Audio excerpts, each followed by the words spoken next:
رہن جو ہے زید نے کسی سے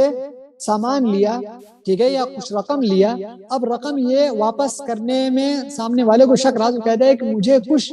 گروی رکھ کے جاؤ میرے پاس۔ آپ یہ جو گروی رکھ رہے ہیں وہ کیا ہوگا، اس کے پاس رہن رہے گا، اور یہ اس کے پاس بطور امانت رہے گا، اس سے فائدہ نہیں اٹھا سکتا ہے، الا یہ کہ اس کے اوپر وہ خرچ کرے تو الگ معاملہ، اس سے وہ فائدہ نہیں اٹھا سکتا ہے، یہاں تک کہ آپ اس کو جب پیسے دے دیں گے تو اپنا رہن آپ اس سے چھڑا سکتے ہیں۔ اور اس سے ساتھیوں میں آپ لوگ کو ایک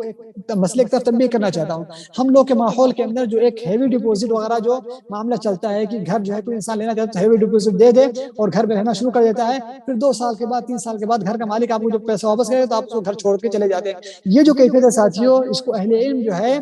ربا الرہون کے اندر رہن کی سود کے بارے میں اس کو ذکر کرتے ہیں، اور یہ چیز کے بارے میں امام شافعی نے بھی اس سے منع کیا ہوا ہے، اور یہ چیز ساتھیوں ناجائز ہے۔ اگر آپ کسی گھر کے اندر رہنا چاہ رہے ہیں تو وہ گھر کا جو معقول کرایہ ہوتا ہے اس کو دیا جائے، اور یہ جو ڈپوزٹ ہوتی ہے رقم، یہ رقم بطور ضمان کی ہونا چاہیے، بطور گارنٹی کی ہونا چاہیے، جب آپ چھوڑیں گے تو آپ کو واپس مل جائے گا، لیکن کرایہ معاف نہیں ہونا چاہیے، اور کرایہ اس کی وجہ سے کم بھی نہیں ہونا چاہیے، کرایہ معقول مارکیٹ کے ریٹ کے حساب سے ہونا چاہیے۔ اور مزید ویڈیوز کو دیکھنے کے لیے